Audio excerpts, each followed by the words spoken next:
Hello दोस्तों, स्वागत है आपका अपने YouTube channel Rohit Goswami law classes में। आज मैं आपको कराने वाला हूँ लीगल हिस्ट्री।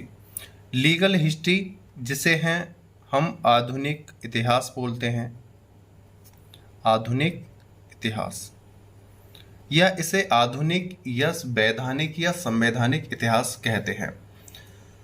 बहुत बच्चों की कमेंट आ रही थी, सर लीगल हिस्ट्री के क्वेश्चन आंसर डालिए, वेरी इंपॉर्टेंट चीज़ें कराइए। तो आप सभी की कमेंट में पढ़ रहा था। थोड़ी सी तबीयत खराब होने की वजह से मैं आपके लिए कुछ मटेरियल नहीं लेके आ पा रहा था, लेकिन अब थोड़ा मैं बेटर हूँ पहले से, और अब मैं आपको बहुत जल्दी सारी चीज़ें प्रोवाइड कराने की कोशिश करूँगा। तो आज हमारा जो सबसे पहले जो लेक्चर होगा लीगल हिस्ट्री का, उसको आज डिस्कशन करेंगे।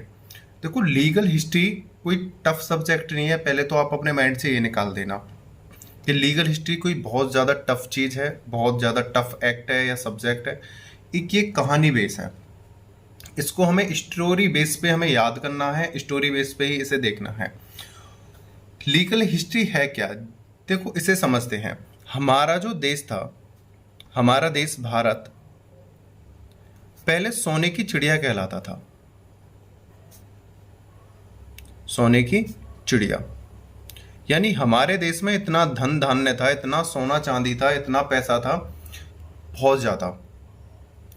और हमारे देश का जो व्यापार था, व्यापार यानी एक देश का दूसरे देश से जो व्यापार होता है, हमारे देश के जो स्टार्टिंग से जो व्यापार था वो यूनान से होते थे। यूनान से होता था, अरब से होता था।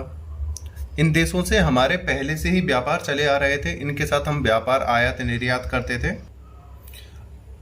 जो हमें कुछ लेना होता था या देना होता था, हम व्यापार जो कर रहे थे अरब और यूनान के लोगों से कर रहे थे।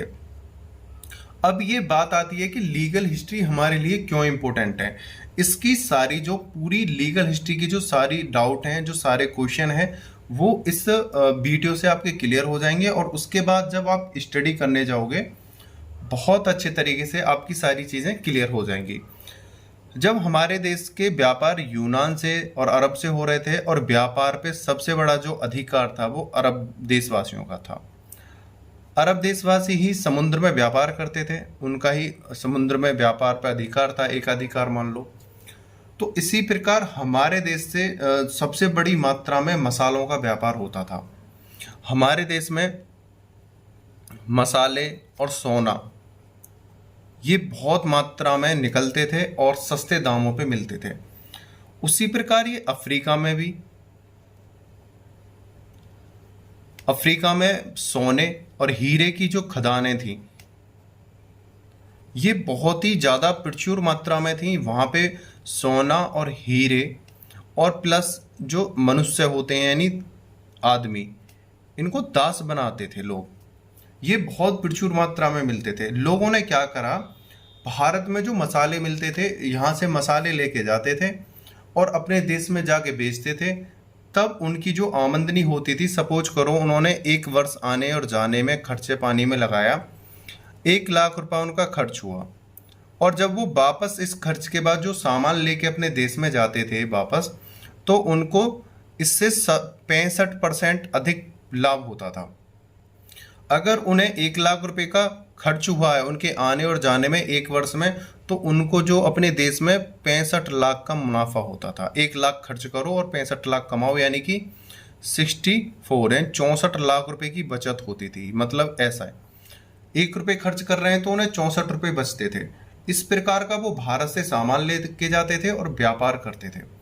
जब इस प्रकार का व्यापार वो हमारे साथ यूरोपवासी और अरब देशवासी जब हमसे कर रहे थे और अदर कंट्री हमसे जुड़ रही थी, तभी यूरोप की यानी यूरोप के जो देश थे हमसे पहले से ही व्यापार कर रहे थे, लेकिन उसमें से इंग्लैंड, पुर्तगाली, डच, इनकी नज़र हमारे देश पे पड़ी। इनकी नज़र हमारे देश से हमारे देश पे नहीं पड़ी, इनकी नज़र उन व्यापारियों पे पड़ी जो हमारे देश से सामान लेके जाते थे और बहुत ज़्यादा मुनाफा कमाते थे। वो ये सोच रहे थे कि भाई ये लोग दिन पे दिन तरक्की कैसे कर रहे हैं, ये भी समुद्री व्यापार करते हैं और हम भी समुद्री व्यापार कर रहे हैं, लेकिन ये यूनानवासी इतने अमीर कैसे हो रहे हैं और अरब देशवासी समुद्र पे अपना एकाधिकार जमाए हुए हैं। व्यापार में। भाई ऐसी रहस्यमय चीज है क्या जहां से ये इतने मालदार होते जा रहे हैं? तब उन्होंने सोचा कि हम क्यों ना अपने कुछ गुप्तचरों को भेजें और हम भी पता लगाएं कि ये कहाँ से और किस तरह से व्यापार कर रहे हैं। ये खाली जहाज को लेके जाते हैं, खाली नौकाओं को लेके जाते हैं और पल्ली तरफ से भर के, और जब वापस आते हैं तो भाई इनके जहाज़ों में सोने चांदी मसाले हीरे जवाहरात ये सारी चीज़ें होती हैं। और यार ये बहुत अमीर हो रहे हैं, ऐसी क्या वजह है? तो इन्होंने हमारे देश की खोज करनी चाहिए। उन्होंने समुद्र से यात्रा करने की कोशिश की तो अरब देशवासियों ने उन्होंने मना कर दिया, रोक दिया कि भाई समुद्र पे तो हमारा एक अधिकार है, हम आपको यहां से निकलने नहीं देंगे। अब यूरोपवासी बहुत ज़्यादा परेशान हो गए। अब उन्होंने सोचा कि भाई यूनान से हमारे संबंध अच्छे नहीं है, अरब वासियों का समुद्र पे एकाधिकार है। यार अब हम भारत की खोज करें तो करें कैसे? और भारत के हमने चर्चे सुने हैं कि वहाँ से बहुत ज़्यादा मसाले हीरे जवाहरात और कच्चे सामान उपलब्ध होते हैं और यहाँ पे महंगे दामों पे बिकते हैं और हमें उनकी खोज करनी है। तो उस हमारे देश की खोज करने के लिए, भारत देश की खोज करने के लिए सबसे पहले कोलंबस निकला। कोलंबस अपने देश से रवाना हुआ और उसने भारत की खोज करनी चाहिए, लेकिन वो गलतीवश अमेरिका की खोज कर बैठा। आया तो था कोलंबस 1492 में आया था, 1492 ईस्वी में आया था कि भारत की खोज करनी है, लेकिन ये गलती से इसने खोज कर दी अमेरिका की। और अमेरिका की खोज की और इन्हों को मतलब एक पंथ दो काज हुए, भारत की खोज ना हुई, लेकिन इन्होंने एक नए द्वीप अमेरिका की खोज की और इनका अमेरिका में भी वर्चस्व बढ़ने लगा, वहां से भी ये व्यापार करने लगे अमेरिका से। अब इनको खोज तो करनी थी भारत की ही, भारत से बहुत अच्छे मसाले मिलते थे, सामान इनको उपलब्ध होते थे। उसी की खोज के लिए इन्होंने दोबारा से 1498 ईस्वी में वास्को डी गामा नामक एक व्यक्ति को फिर इंडिया की खोज करने के लिए भेजा और ये भारत की खोज करने में सफल हुआ। ये इसने बहुत लंबा समय तय करा और बहुत लंबे समय के बाद, बहुत कठिनाई झेलने के बाद ये भारत की इसने खोज कर ली। और ये भारत से जब वापस गया था, भारत से इसने इतने सामान एकत्रित करे, इतना माल मिला इसे कि जब इसने अपनी पूरी यात्रा का खर्च निकाल के उसका बेनिफिट यानी प्रॉफिट देखा तो वो 60% अधिक था उसकी यात्रा के खर्च का। आने जाने जो भी इसका खर्चा हुआ था पूरे समय का काट के उसने बचत को लगाया तो सारे खर्चे का 60% अधिक, यानी आने जाने में अगर इसके 1 लाख रुपए का खर्च हुआ होगा जितनी भी वर्ष इसके लगे, और इसने अपना मुनाफा देखा था 61 लाख, यानी 1 लाख अपना निकालो और 60 लाख रुपए की यानी इसे बचत हो, ऐसे 60% अधिक बचत हुई। और पूरे यूरोप में यानी इंग्लैंड में हल्ला मच गया कि भाई भारत से इतनी सस्ते दामों पर सामान मिलता है और इतने अमीर लोग हो रहे हैं वहाँ से सामान ला ला के। तब वहाँ की जो सरकार थी उन्होंने सोचा कि जब एक व्यापारी इतना मुनाफा कमा सकता है कि अगर हम पूरी कंपनी ही अगर वहाँ पे जाके बनाएं या उनसे सुलह करके हम अपना व्यापार करें तो हम कितने आगे जाएंगे। धीरे धीरे ये लालच यूरोप वासियों को भारत में लेके आया और उन्होंने धीरे धीरे राजाओं महाराजाओं सम्राटों से मुगल बादशाहों से संधि करनी चाहिए, बातें करी और भारत में अपने अधिकार स्थापित कर लिए व्यापार के। धीरे धीरे इनका जो व्यापार है बढ़ता रहा, इनकी शक्ति बढ़ती रही, इनको लोगों को समझने की शक्ति हो गई किसमें कितनी पावर है, कौन कैसा व्यक्ति है। यानी जब उनको हमारे देश की सारी स्थिति का ब्यौरा हो गया और ये थोड़े अमीर होने लगे, धीरे धीरे इन्होंने अपना अधिकार भारत पे जमाना स्टार्ट कर दिया। और जब इन्होंने अपना अधिकार भारत पे जमाया तो ऐसा जमाया कि अपनी सत्ता के अंदर ही भारत को समाहित कर लिया। और अपनी सत्ता को चलाने के लिए इन्होंने विभिन्न विभिन्न समय पे विभिन्न विभिन्न कार्य करे। हालांकि ये देश में आए, इन्होंने अपनी व्यवस्था को बनाए रखने के लिए जिन चीज़ों को लागू किया, जिन नियमों को लागू करा, वो ही हमारे लीगल हिस्ट्री में हमको पढ़ाया जाता है। जब ये व्यापार करने यहाँ पे आए तो एक रूल नियम कायदा कानून होना चाहिए था। अगर सपोज करो हम हमारे भारत के लोगों को हम विदेश जाएं, हम व्यापार करने, और सरकारी लोग बन के जाएं, हम सरकारी पद सरकार के द्वारा से जाएं, तो अगर सरकार हमारे ऊपर कोई नियम लागू करती है, उसी प्रकार इंग्लैंड के लोग जो भारत में आते थे, जो व्यापार करते थे, उन पर जो किस प्रकार से कानून लगाया जाए, भारतवासियों को अपने अंडर में कैसे रखा जाए, किस प्रकार व्यापार करा जाए, किस प्रकार आयात निर्यात करा जाए, उन सब की देखभाल के लिए जो चीज़ें, जो व्यवस्थाएं, जो राजपत्र, जो नियम अधिनियम, शासन के जो लागू हुए थे अधिनियम, उन सभी को लीगल हिस्ट्री में पढ़ाया जाता है। इस व्यापार की देख रेख करने के लिए कौन कौन से चीज़ें और नियम लागू है, वो हमें लीगल हिस्ट्री में यानी आधुनिक इतिहास में पढ़ाया जाता है। कि अंग्रेज हमारे देश में आ तो गए थे, उनको किस प्रकार चलाया, किसी ने कोई, अब भाई ये तो है नहीं कि कोई व्यक्ति आया, उन पे कोई नियम कायदा कानून रूल नहीं है तो वो ऐसे थोड़ी रह पाएगा। तो उन पर किस प्रकार की व्यवस्था थी, उनके अंडर में जो लोग काम कर रहे थे उन पे किस प्रकार के कानून लगाए जाएं, उन पे किस प्रकार की व्यवस्था लगाई जाए, वो सारी चीज़ें लीगल हिस्ट्री में पढ़ाई जाती हैं। और प्लस ये लोग हमारे देश से प्लस अफ्रीका से ये मनुष्यों को, आदमियों को खरीदते थे और यहाँ से अपने देश इंग्लैंड भेजते थे सस्ते दामों पे। यहाँ से जैसे भैंस जानवरों को खरीदते हैं, पशुओं को खरीदते हैं, उसी प्रकार ये आदमियों को, औरतों को, बच्चों को, महिलाओं को खरीदते थे। या तो उनसे अपनी नुमाइशें कराते थे या फिर उन्हें काम के लिए विदेश भेजते थे अपने देश में, और वहाँ पर तरह तरह के इनसे अत्याचार करते थे और इनसे काम लेते थे। ये था लीगल हिस्ट्री। और लीगल हिस्ट्री में यही चीज़ पढ़ाई गई है कि भारत के अंदर इन्होंने किस प्रकार की व्यवस्थाएं लागू की थी अपने व्यापार को चलाने के लिए, कौन कौन सी कठिनाई उत्पन्न हुई थी, कौन कौन सी सफलताएं इनको हासिल हुई थी, कौन सी अदालतें इन्होंने बनाई थी, कौन से इन्होंने नियम कायदा कानून, ये सारी चीज़ें ही लीगल हिस्ट्री में पढ़ाई जाती हैं। ये वाली बात मैं आपको प्रत्येक वीडियो में ना बताकर मैंने एक ही वीडियो में आपकी सारी समस्याओं का समाधान कर दिया है। अगर आप जब इस लीगल हिस्ट्री के क्वेश्चनों को पढ़ोगे तो आपका जो ये डाउट था कि हम ये चीज़ पढ़ क्यों रहे हैं, रीज़न क्या है लीगल हिस्ट्री पढ़ने का, तो हमने बता दिया है। व्यापार करने के लिए भारत में आए थे और इनकी जो समस्याएं थी उनको निवारण करने के लिए जो इन्होंने नियम कायदा कानून अदालतें लागू की, वही लीगल हिस्ट्री में पढ़ाता है।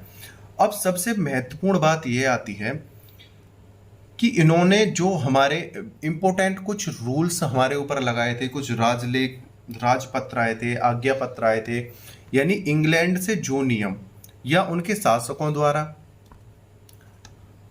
इंग्लैंड में जो इनकी महारानी होती थी, महाराज होते थे, उनके द्वारा कुछ नियम बनाए जाते थे। और ये हर वर्ष, हर 10 वर्ष में, 5 वर्ष में, 4 वर्ष में अपनी नियमानुसार ये चेंज करते रहते थे। उन पत्रों को, राजलेखों को, यानी कि जो आदेश आते थे वहां से, जो नियम आते थे, आदेश आते थे, नियम आते थे, या कोई उपाय या कोई सुझाव जो आता था, उन्हीं को यहाँ पर लागू कर दिया जाता था। उन्हीं चीज़ों को अब हम पढ़ेंगे। अब हमें क्या देखना है कि जो इनके कुछ, हालांकि आने के लिए तो बहुत सारी चीज़ें हैं, लेकिन हम कुछ इंपॉर्टेंट चीज़ों पर नज़र डालेंगे क्योंकि हमें LLB का एग्ज़ाम क्रैक करना है। फिलहाल LLB का एग्ज़ाम देना है और उसके अकॉर्डिंग हमें अपने वेरी इंपॉर्टेंट क्वेश्चनों पे नज़र मारते हुए सिर्फ हम वही चीज़ पढ़ेंगे जो हमारे एग्ज़ाम से रिलेटेड हो और जो एग्ज़ाम पर्पस से हमारे लिए उपयोगी हो। तो हम सबसे पहले आपको एक टॉपिक वाइज सारी चीज़ों को करा देंगे जो हमारी इम्पोर्टेंट हैं। उनके जरिए से जब आप इनकी स्टडी कर लेना, अच्छे से रट लेना, याद कर लेना, इनमें से एक भी क्वेश्चन बाहर नहीं जाने वाला है, इन्हीं में से आएगा। इससे आपको ये अनुमान हो जाएगा कि हमारा सिलेबस क्या है और हमारे सिलेबस की हमसे डिमांड क्या है। तो एक नज़र में आपको करा देता हूँ, एक नोटबुक ले लेना और अच्छे से इन्हें उतार लेना, ठीक है। ज़्यादा बात ना करते हुए अब मैं आपको ये दिखाता हूँ और आपको समझाता हूँ, ठीक है। देखिए, जो हमारा फर्स्ट नंबर का है, ये तो हैं हमारे अधिनियम और आयोग, यानी जो हमारे नियम वहाँ से इंग्लैंड से बन के आते थे।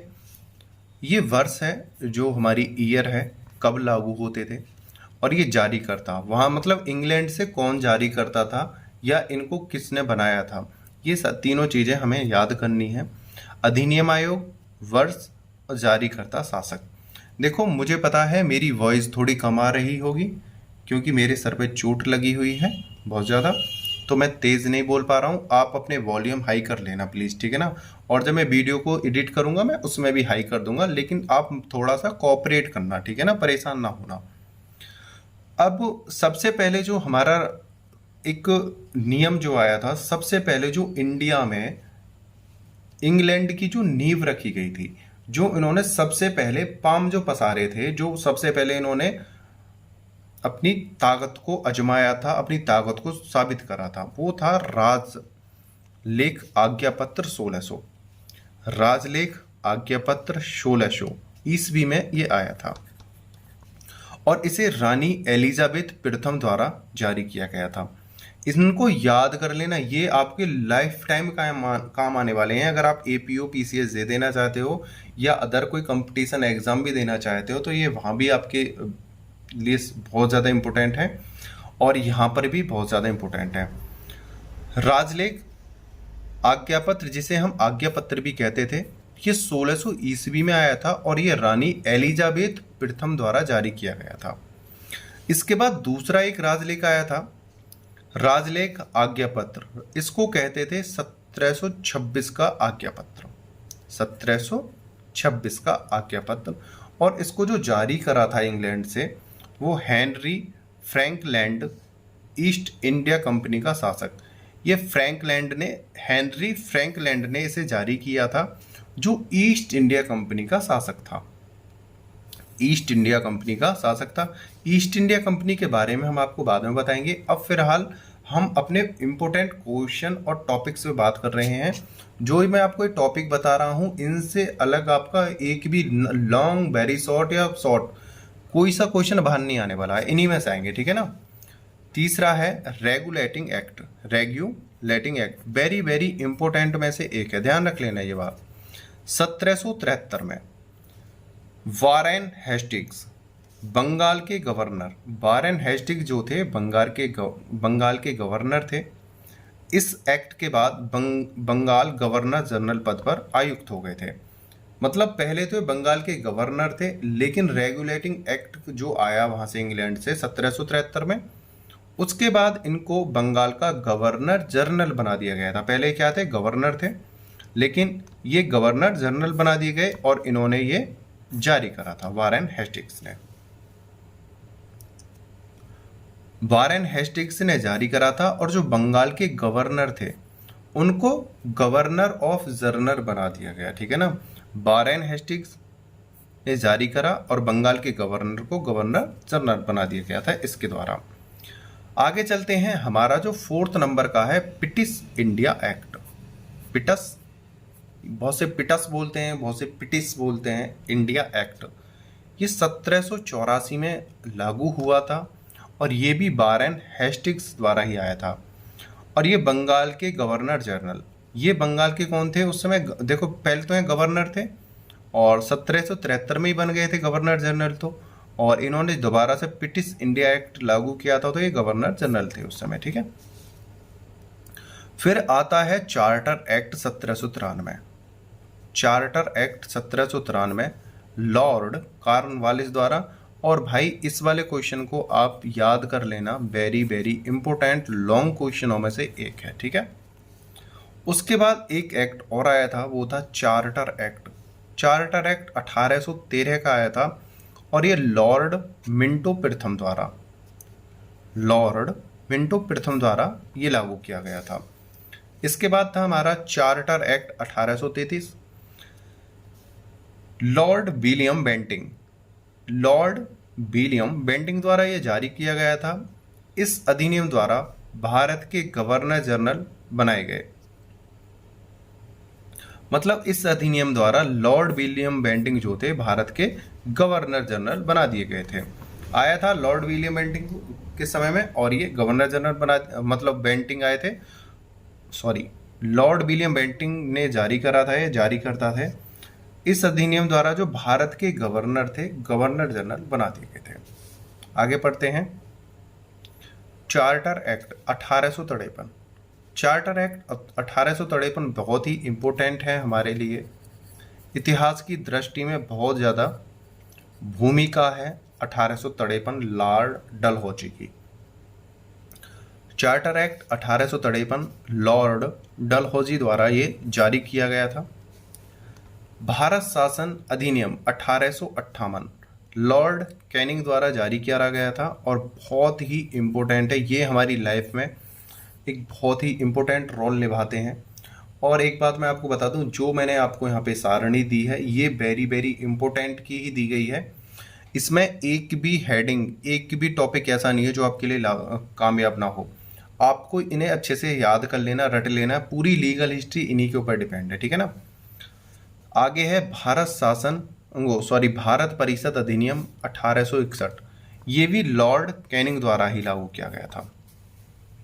इसके बाद आ जाता है भारत परिषद अधिनियम 1892 लॉर्ड डफरिन द्वारा ये लागू किया गया था।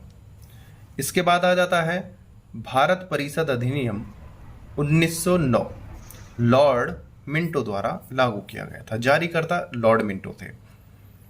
भारत शासन अधिनियम 1919 लॉर्ड चैम्सफोर्ड। इसको आप अच्छे से याद कर लेना, ये वेरी वेरी इंपॉर्टेंट है। एक भी इनमें से भाई ऐसा नहीं है जो कामयाब ना हो और जो बेकार का हो। आपकी लीगल हिस्ट्री में इन्हीं से आपको बहुत अच्छी पकड़ मिल जाएगी, बहुत अच्छे नंबर आ जाएंगे आपके इन्हीं चीज़ों से, ठीक है। उसके बाद आता है साइमन आयोग। ये साइमन कमीशन भी कह सकते हैं, साइमन आयोग, साइमन कमीशन भी बोल सकते हो, साइमन आयोग भी कह सकते हो।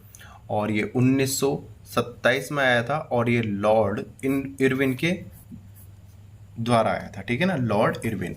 इसे आगे पढ़ते हैं। इसके बाद एक आई थी नेहरू रिपोर्ट। नेहरू रिपोर्ट ये 1928 में आई थी और ये लॉर्ड डफरिन द्वारा जारी की गई थी। जारीकर्ता कौन थे? लॉर्ड डफरिन नहीं है, इरविन है, सॉरी गलती से निकल गया था, लॉर्ड इरविन, ठीक है। इसके बाद आ जाता है भारत शासन अधिनियम 1935 लॉर्ड विलियम बेंटिंक। इसके लिए आप जितना वेरी वेरी इंपॉर्टेंट बोलोगे उतना ही कम है। और आपसे एक मैं बात कह रहा हूं, भारत शासन अधिनियम 1935 लॉर्ड विलियम बेंटिंक, अगर हमारे पिछले 10 साल के पेपरों को उठाया जाए तो ये 7 बार आया है, कम से कम 7 बार, यानी 7 वर्ष से आ रहा है 10 वर्ष में से। ध्यान रख लेना, 10 बार अगर एग्जाम हुए हैं पिछले 10 साल में, 7 बार ये क्वेश्चन पूछा गया है। इसकी आने की संभावना बहुत ज़्यादा है, बहुत ज़्यादा बार ये आता है। और ये एक बात और है, ये 20 नंबर में ही आता है, ठीक है ना। तो ये वेरी वेरी इंपॉर्टेंट है, भारत शासन अधिनियम 1935 लॉर्ड विलियम बेंटिंक, ठीक है। इसके बाद आता है कैबिनेट मिशन 1946 लॉर्ड बेवेल द्वारा था। कैबिनेट मिशन 1946 लॉर्ड बेवेल द्वारा था। और इसके बाद हमारा जो लास्ट होता है भारतीय स्वतंत्रता अधिनियम 1947 लॉर्ड माउंटबेटन। लॉर्ड माउंटबेटन ये थे हमारे जो अधिनियम आयोग जो वेरी इंपॉर्टेंट थे। और लीगल हिस्ट्री में इनमें से ही आपके क्वेश्चन बनते हैं, इनमें से एक भी क्वेश्चन आपका बाहर नहीं जाने वाला है। इन्हीं के जरिए आपके जो लीगल हिस्ट्री की जो तैयारी है वो कंप्लीट हो जाएगी। और मैं आपसे बस इतनी रिक्वेस्ट कर रहा हूँ, आप इन्हें अच्छे से नोट्स बना के इनको अच्छे से याद कर लेना, लिख लिख के देखना, और 5-6 मिनट में इसका रिवीजन हो जाया करेगा। जब इसकी स्टडी करोगे तो बहुत अच्छे से आप इसे कंप्लीट कर लेना। उम्मीद करता हूँ यह वीडियो आपको बहुत अच्छी लगी होगी। अगर आपको वीडियो अच्छी लगी है तो वीडियो पे लाइक, शेयर एंड सब्सक्राइब करो और कमेंट करो। और ज़्यादा से ज़्यादा मात्रा में बताओ कि वीडियो आपको कैसी लगी, ठीक है ना। वीडियो को अंत तक देखने के लिए धन्यवाद। टेक केयर, बाय बाय, जय हिंद, जय भारत।